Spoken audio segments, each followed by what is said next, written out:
Hi, my name is Peter Eggers. I'm playing Johan Gustav Daud in the series Anno 1790, or Anno 1790, or AD 1790. I don't know, what do you call it? Anno 17. Oh, you call it Anno 1790? Yeah, you do. All right. Well, that's me anyhow.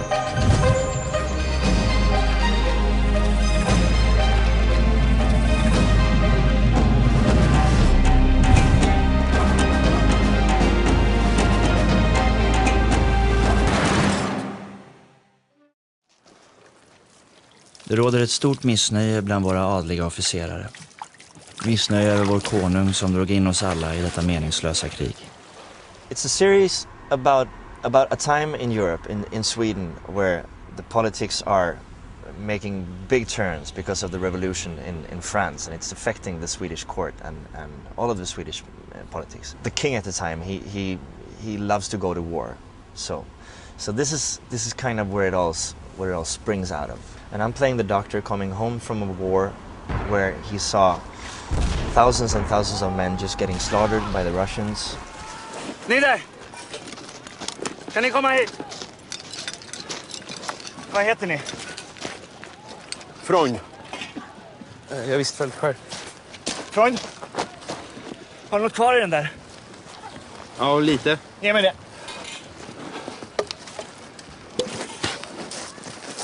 In the first episode, there is Daud saves the life of Freund, and which creates the very special connection. För min kropp till Stockholm och till polismästare Wahlstedts hem. Svär på den heliga skrift att ni för mig dit. The character I'm playing, he wants to just skip the country to go to France and join the revolution or something, to join the intellectual revolution and not by violence. But then he gets the offer to work as a police commissioner in Stockholm. Fältskär har just accepterat att bli vår nya kvarterskommissarie. And he gets persuaded by a lovely woman to actually take the job because she can identify his good heart.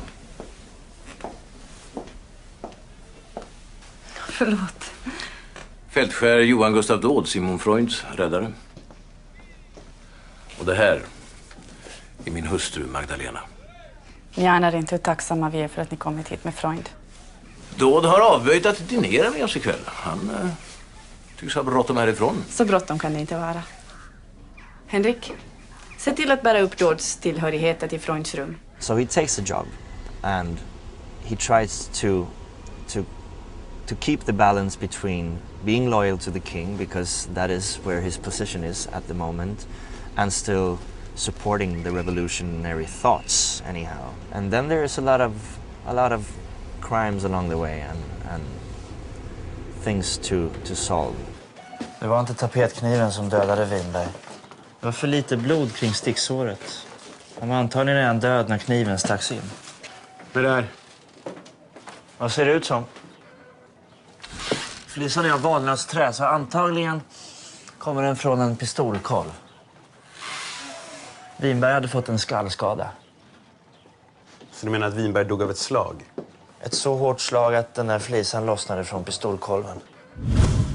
I read the script, and because the first scene is also it's very wild and a lot of I don't know, the war scenes and everything. So I was really impressed, and I was thinking, wow, are they really going to do this?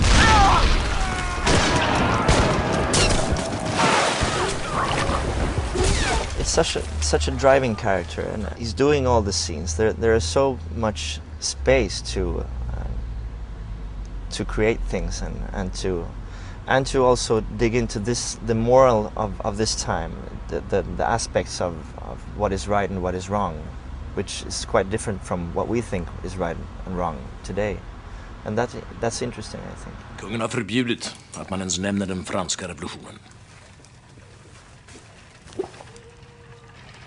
Så?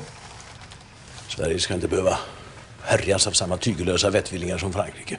When you prepare for a role, or at least when I do it, I start putting my mind into this kind of how does he perceive reality and what does he see, and I started to identify here in Stockholm 2010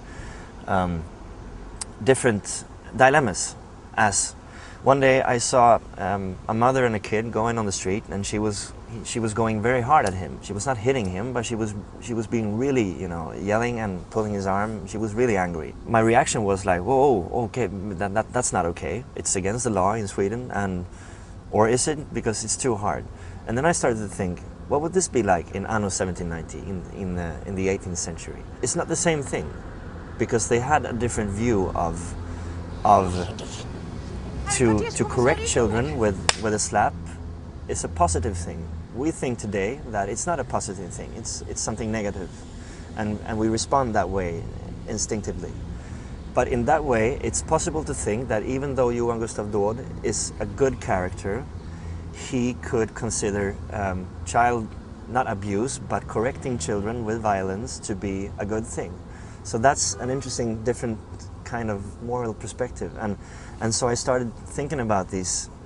It's the same about the views of alcohol or drugs in some ways, and prostitution, and these are some clear examples of, we know what we think about it today, but what did a good person think about it at that time? Was it that bad, or was it just a little bad, or was it not bad at all?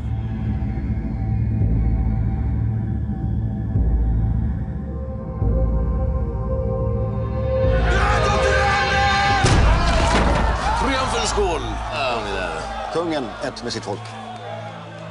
The preparation really started by reading a lot of books and reading about this time and reading about this profession. When I went and I got my costume, and it was just new tailor-made, and it was quite heavy skin, so leather. So I felt I needed to. I wanted to make it mine, and at the same time I had this idea of how to find out all those questions about what was it like to live without water. Not in terms of drinking, but in terms of not being able to take a shower or wash your hands every day, and so I rented a small cabin in the woods, not too far from here, and I bought meat, I bought eggs, and I went to the liquor shop and I bought port wine because the bottle looked old. That was kind of the imaginary things I wanted to get into. The first couple of days I made the food by the fire. I just put the meat on a stick, basically, because it was not about to live accordingly to how they lived at the time. Because if I would have been around my 30s in the woods at the time, I probably would have known all the shortcuts of how to prepare and make everything. I just wanted the feel of not having clean things around me, I guess. So I went around in the costume by myself, and it was quite boring, but it was I got sweaty and I couldn't clean myself, and that was what I wanted to have out of it. I was really comfortable on the horse. I just did 3 or 4 riding lessons again, because it was 15 years back since I rode the last time, and it was all there. After a couple of times I just love those animals. It's amazing. It's perfect being on a horse, and on these big powerful horses as well. And I said I want to do all the horse stunts by myself. And there was one they wouldn't allow me to do because it was without a saddle, and it was going full speed just over a big field, and it was the second day of shooting, and they still didn't know if I could do the horseback riding or not. And I was angry, but I got to do all the other ones, so it was cool.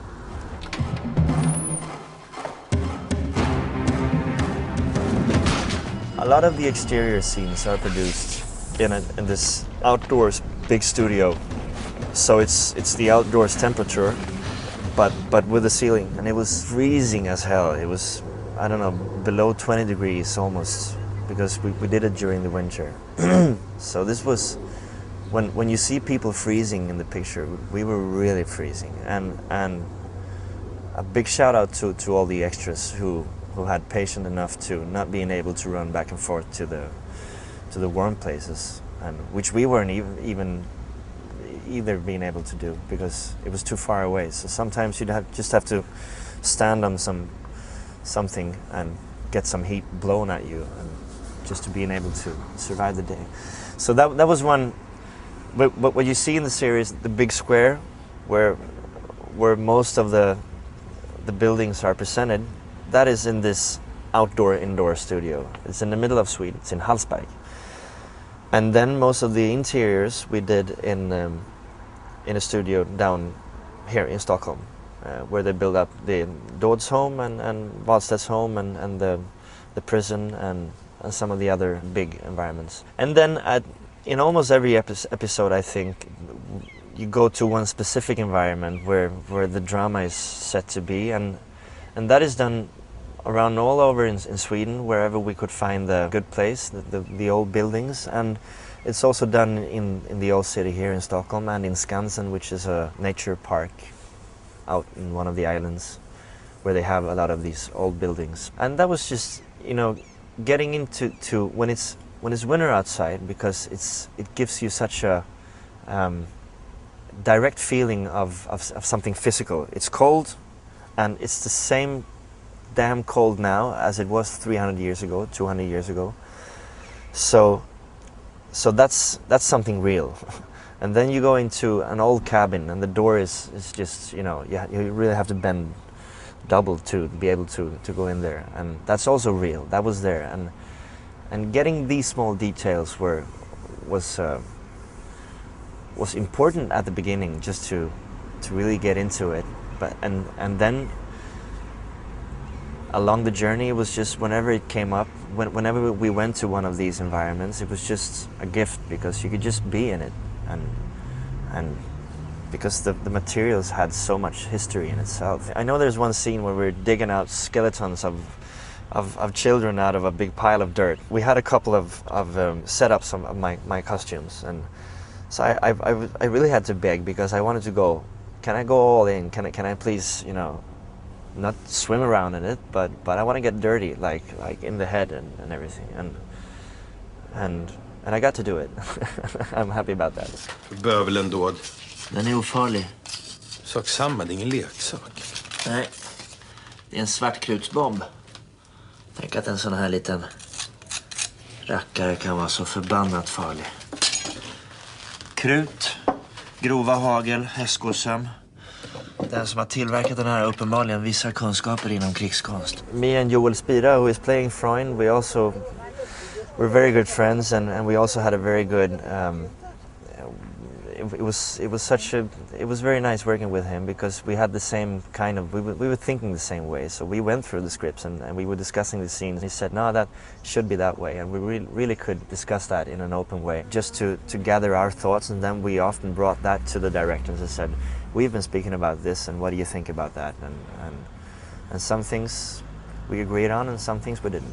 But that's life in general, I think. Det här kommer göra ont.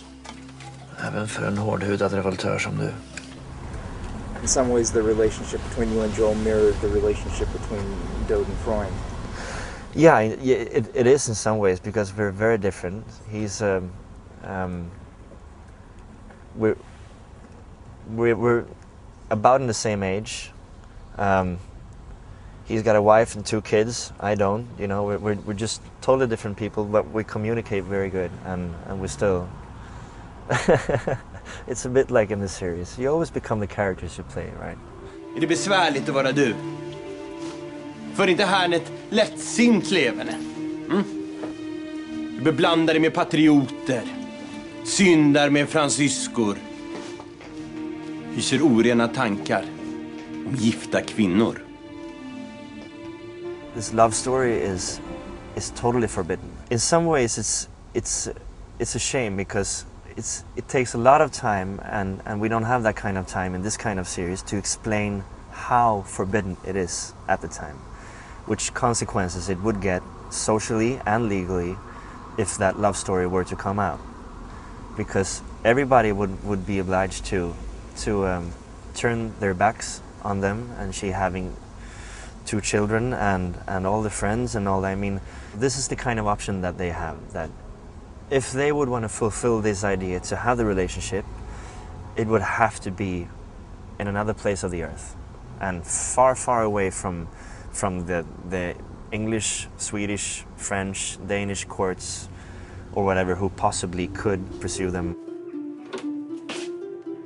Ni har skadat er. Det är ingenting. Jag trodde att ni jagade någon som använde ord, inte våld. Ord kan vara nog så farliga. Det stämmer. Ibland är det bättre att tiga än att uttrycka sig förhastat. Men det krävs en viss slags mod att våga uttrycka sin själslängtan. But still to know these facts and still allowing yourself to accept that there is an attraction and daring to play with that attraction is I get the feel of it now because it was really horrifying. I think it was really some of those scenes. Feeling like 13 years old again, in love for the first time, but also knowing that you could be decapitated at any given second, at this very moment, and mixing those two kind of feelings was that was a first for me anyhow. But it was really exciting, yeah. De senaste dagarna har fått mig att tänka mycket över vilka som är mina vänner och vilka som inte är det. Jag räknar er som en vän. En kär vän. Jag kan inte vara er vän. This is a whole new kind of series presented in Sweden, produced in Sweden anyhow. The response was awesome. There were great reviews and from what you could read from different blogs and people contacting me, and it was really good. But it was the wrong demographic. So the idea was that the series would attract people from 20 to 35, and the peak of the audience numbers were a bit higher than that, because they have a certain amount of money set off to attract that certain ages in the audience. And also it was a quite expensive production to keep, because they kept all the set design and that kept ticking. But we had a second season already written, and it was set to be to start to shooting in the middle of April this year, 2012, and all the actors were contacted and being asked to keep the schedule clear, and it was just a last minute call, I think, that they went with another series, and I don't know why, and things happen.